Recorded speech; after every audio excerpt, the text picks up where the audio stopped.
Keeler here.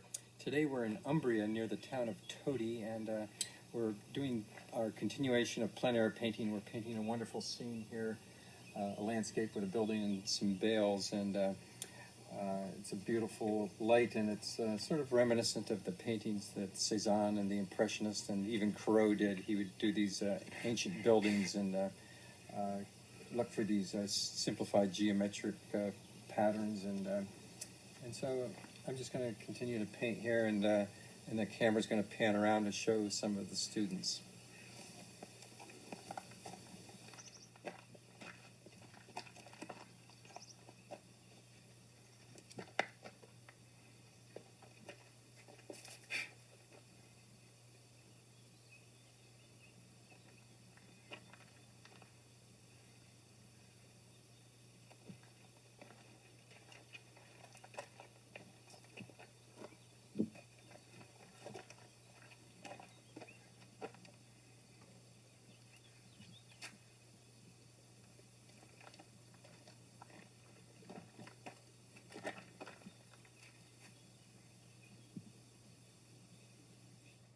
Okay, welcome back. I'm here in my studio and I'm resuming this painting. The last time you saw me working on it, I was on the hillside outside of Todi near our agriturismo, Aqua Viva, that we stay at each year. And now I'm doing the finishing touches on this. I worked on this painting a little bit more in our community room there after I was out in the field.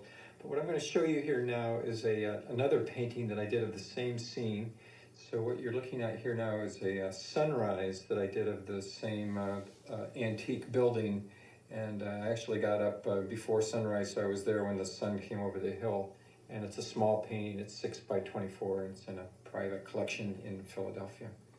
Okay, so back here to this painting now, and it's actually very close to finish. I'm just going to do a few little details and show you those.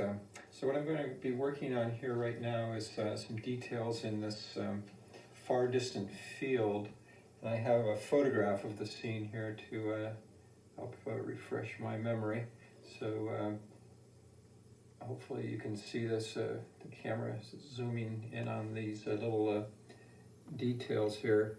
I'm keeping the color it's a muted blue, kind of a grayish cerulean blue with burnt umber, and I guess it's just those two colors, white cerulean blue and burnt umber, and just lightening the values and sort of carving out the hilltop here of this distant field, and the field itself right here, it was about the same color as the foreground field, but since it's in the distance, it kind of loses its chroma somewhat.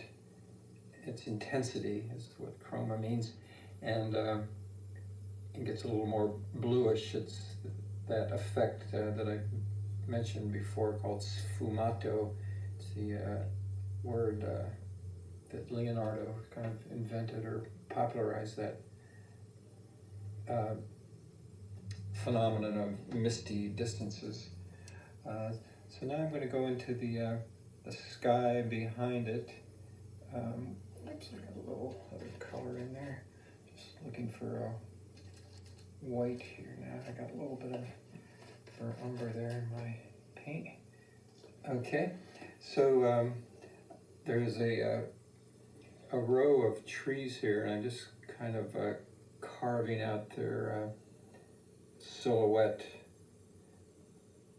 up here on the horizon, and bringing this over here like that. Sort of showing the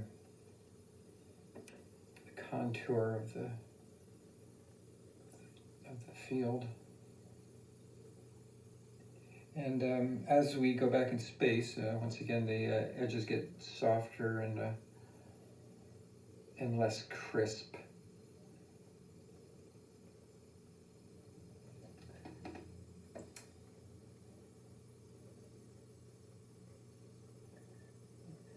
What I'm painting on here is just a piece of canvas that came in a pad. I had two different methods. I had a roll of canvas that I stretched on stretcher strips, and then this particular kind here is just in a roll. And then when I get back here to the studio, I've glued this to a piece of panel, a piece of masonite panel. And it's a little bit smaller than the panel, but when I frame it, it will cover up the edges.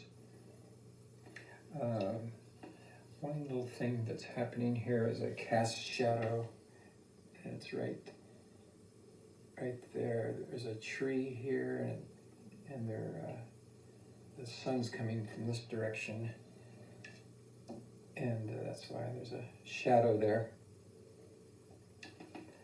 Okay, I'm going to do just a few more things with these bales here, and I'm going to sort of pop up the highlights just a tad.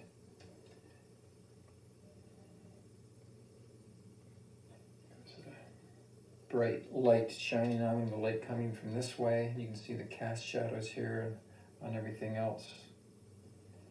When painting outside, of course the sun's always changing, and the idea is just to kind of see it at one moment and then use that as the way that you want to portray it.